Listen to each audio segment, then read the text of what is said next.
They thought he was weak. They thought he would break. They were wrong. I almost disappeared inside you. That is the truth. Not because you were stronger than me, not because you defeated me, because I kept handing you pieces of myself and calling it love. My time, my voice, my standards, my sleep, my anger, my plans, my future. Little by little, I became easier for you to hold and harder for me to recognize. And the worst part, I thought that was what love was supposed to feel like. I thought love meant adjustment, then compromise, then sacrifice, then silence. Then one day I looked at myself and realized there was almost nothing left to sacrifice. You had not stolen me. I had abandoned myself trying not to lose you. That sentence ruined me. Then it saved me, because once I saw it, I could not unsee it. I remembered who I was before every decision had your shadow on it. Before I checked your mood, before checking my own. Before I learned to measure my words by how much discomfort they might cause you. Before I started asking permission without actually using the word permission. I remembered the man who had plans that did not include keeping somebody else calm. The man who laughed louder, worked later, dreamed bigger, said no faster. The man who did not need 3 hours to explain why something hurt. The man who did not apologize for needing respect. I remember him, barely, but enough, and I am coming back for him. I am coming back for everything I lost becoming you. Do you understand what I mean by that? I became your patience when you refused to learn patience. I became your forgiveness when you refused to change. I became your explanation when your actions made no sense. I became your strength when you were allowed to fall apart. I became your silence so nobody had to hear what was really happening. I became your excuse, your shelter, your second chance, your fifth chance, your place to return after every mistake. And somewhere in all of that, I stopped being mine, and eventually, the cost caught up with me. One night, there was nothing dramatic left. Just exhaustion, no anger, no speech, no tears. Just exhaustion, the deep kind, the kind that does not live in the muscles. It lives behind the eyes. I sat there and thought, when did my life become this? When did every day become maintenance? Maintaining peace, maintaining appearances, maintaining a relationship that needed my constant self-erasure just to stay standing. When did I become the scaffolding around somebody else's life, while mine was collapsing behind it? I had no answer, or maybe I had too many. I could point to moments. The first time I ignored disrespect because I loved you. The first time I knew you were lying and chose the lie because the truth would have required a decision. The first time I apologized just because I could not stand another night of silence. The first time I told myself, this is not who they really are. The first time I made your potential more important than your pattern. That was the beginning. Not of you destroying me, of me leaving me. There is a difference, and I need that difference.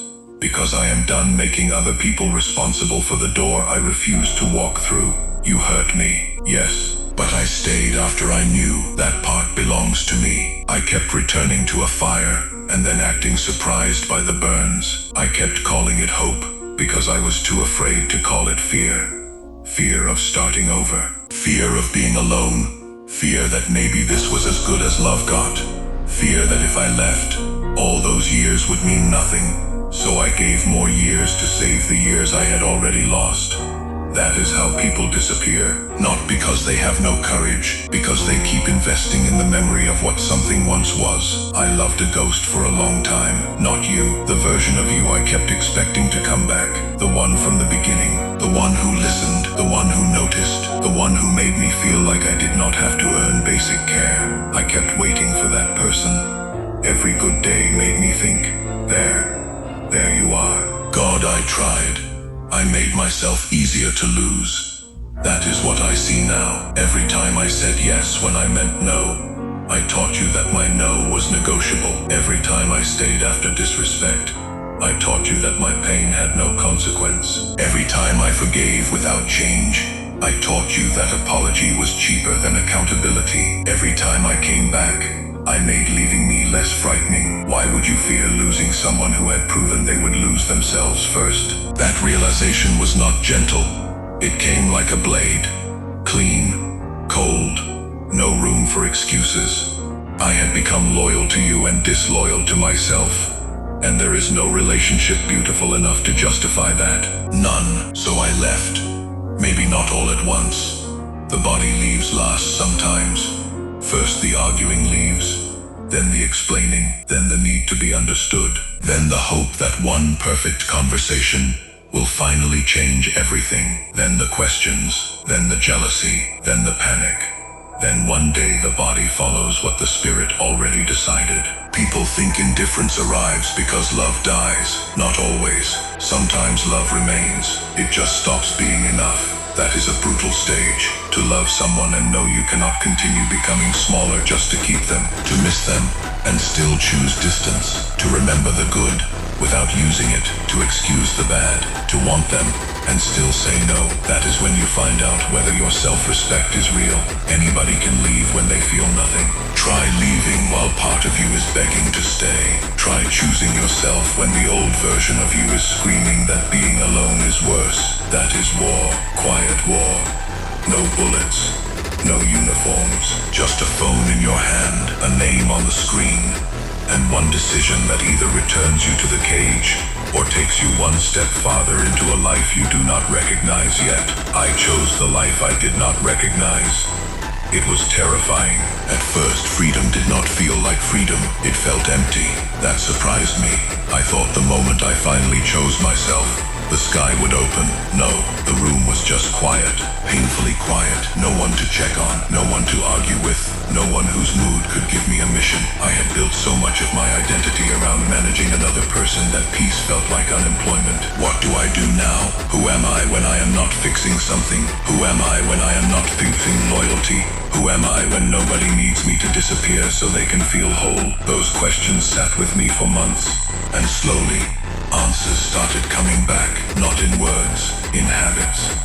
I started sleeping, really sleeping. I had forgotten what it felt like to close my eyes without mentally preparing for tomorrow's emotional weather. I started finishing things, small things, tasks that had been sitting unfinished because my attention was always being dragged into somebody else's chaos. I heard music differently. I wanted my mind back. That was one of the things I lost becoming you. My mind, not literally. My mental space. You were in every room, every future, every decision. What would you think? How would you react? Would this upset you? Would this make you leave? I built entire days around preventing reactions that were not mine to control. Now when I make a decision, the room is quieter. I ask one question. What do I think? It sounds so simple. It took me years to remember. What do I want? What do I believe? What do I tolerate? What do I need? The world's a time those questions felt selfish. Now they feel like coordinates. I was lost because I was navigating with somebody else's map. I am drawing mine again, and I am coming back for the rest. I am coming back for the confidence I traded for your comfort. For every time I pretended not to know what I knew. For every instinct I silenced because trusting myself might have meant losing you. I want that instinct back. Sharper. I am coming back for my voice. The one I lowered in arguments. The one I softened so truth would not sound too threatening. The one I used to say what I meant before I learned that honesty could start another war. I want that voice back. Not to shout. To speak once and mean it. I am coming back for my standards. All the ones I lowered and then renamed maturity. The things I once said I would never accept. The behaviors I watched become normal because leaving felt harder than adapting. I want those standards back. Higher this time. I am coming back for my anger. Not the anger that destroys. The anger that protects. The anger that says no. The anger that notices when dignity is being negotiated away. The anger that gets a man out of a place where sadness has made him passive. I want that anger back under discipline. I am coming back for my ambition. That one hurts, Because there were things I wanted before surviving us became the main project of my life. Ideas, plans, a version of me that woke up hungry for something beyond emotional stability. I put him on hold, said later. Later when things calm down. Later when we fix this. Later when you are okay. Later became years. No more later. I am coming back for those years, the only way a man can. I cannot recover the time, so I will recover the intensity. I will live with the attention of someone who finally understands time can be stolen without anyone touching a clock. I will stop giving whole days to people who have not earned 10 minutes. I will stop spending mornings recovering from nights that should never have happened. I will stop building my calendar around crises that belong to someone else. My time is mine again, and yes, that makes me different. There is a man emerging now that you would not recognize. I barely recognize him. He takes longer to trust, leaves earlier, says less, watches more. He does not confuse someone's need for him with love anymore. That lesson costs too much.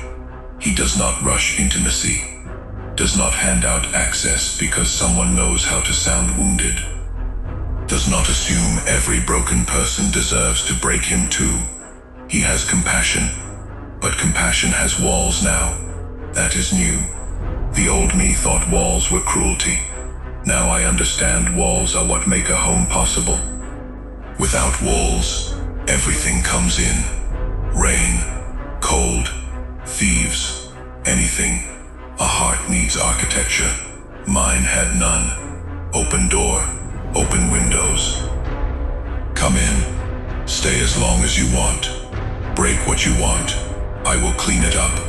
Never again. The door exists now, and I decide when it opens. That is not bitterness.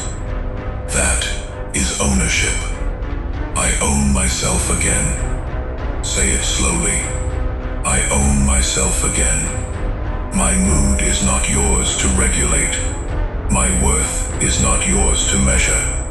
My future is not yours to approve. My peace is not collateral for your comfort. My boundaries are not an attack. My silence is not permission for you to rewrite what happened. And my love is not a contract requiring me to die in installments. I know that now. I wish I had known it earlier, but maybe some truths cannot be inherited. Maybe they have to scar you first. Maybe a sentence only becomes real after you have lived the opposite long enough. Do not lose yourself for anyone. I had heard that means nothing until you wake up and cannot find yourself. Then it becomes scripture. So now I am gathering pieces. That is what this comeback really is. Not revenge. Recovery. I am collecting the parts of me I left in old rooms. The laughter, the risk, the discipline, the quiet confidence, the ability to trust my own decisions. The hunger, the standards, the ability to enjoy a good day without waiting for the punishment at the end of it. I am collecting all of it. Some pieces are damaged. Fine. I am not trying to return to who I was before you. That man was unfinished too eager to prove love, too willing to confuse loyalty with endurance, too afraid that boundaries would make him unlovable. I do not want him back exactly. I want what was true in him, his heart, his courage, his ambition, his capacity to care. But this time they come back with teeth. This time kindness comes with discernment. Love comes with standards. Patience comes with a limit. Forgiveness does not automatically reopen the door. Hope must answer to evidence. That is the man I am becoming. Not you. Not the old me. Someone built from both the loss and the lesson. And maybe that is why the title matters. I am coming back for everything I lost becoming you. Not because I want to erase what happened. I do not. I need the memory. The memory keeps me honest. It reminds me how quietly self-betrayal begins. I know so much now. That is what pain leaves, if you refuse to let it leave only damage. Knowledge. Expensive knowledge. And I paid. So I will use it. I will use it when somebody tries to make me feel guilty for having boundaries. I will use it when nostalgia paints the past prettier than it was. I will use it when loneliness whispers that any company is better than none. No, I have learned the difference between loneliness and losing myself. Loneliness hurts. Losing yourself hollows. I choose the hurt that leaves me intact. Every time. That may be the biggest thing I am taking back. Choice. For years I felt trapped by emotion. If I loved you, I had to stay. If I missed you, I had to call. If I forgave you, I had to let you back.